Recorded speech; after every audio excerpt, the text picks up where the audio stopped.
Hello students, in this lecture we'll continue with your second order system, but in this the important term which we'll be considering is basically there are certain parameters which we should understand which are involved in underdamped systems. Now before we start with underdamped systems, let's just revise what we did in the previous lecture.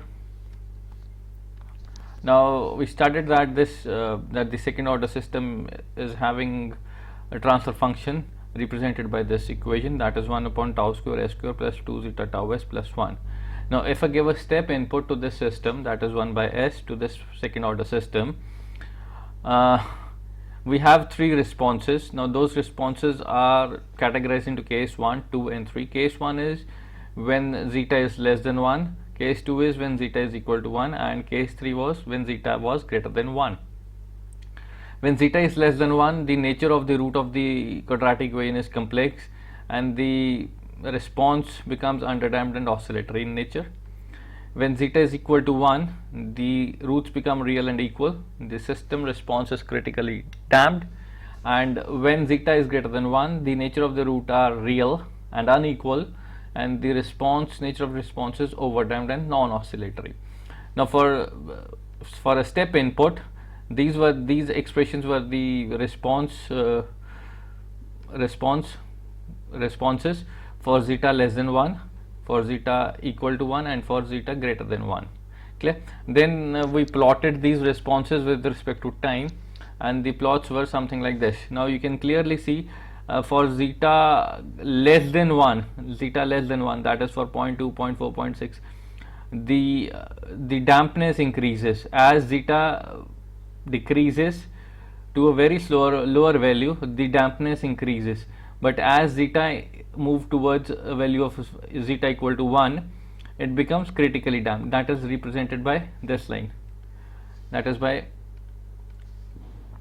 this line.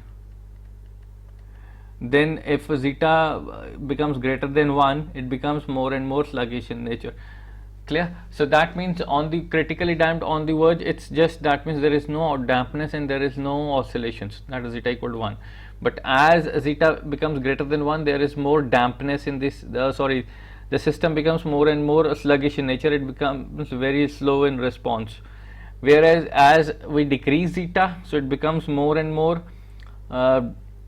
oscillatory in nature. Clear? Moving further, now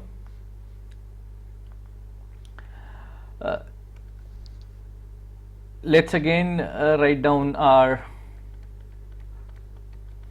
second order system, that is tau square s square plus 2 zeta tau s plus 1. Now suppose for impulse input,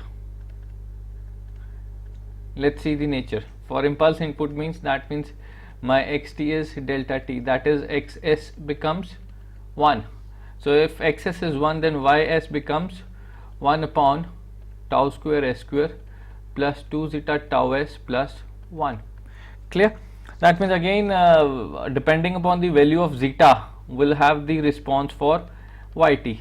Again the three cases for zeta less than 1, zeta equal to 1, and zeta greater than 1. Clear? Now if zeta is less than 1, obviously the nature of the root becomes again complex. So for that case we have already derived the expression for yt. We can clearly remember them. For zeta less than 1, that is for underdamped, our yt is 1 upon tau under root 1 minus zeta square e minus zeta t by tau into sine of under root of 1 minus zeta square t by tau. That is this thing. Second,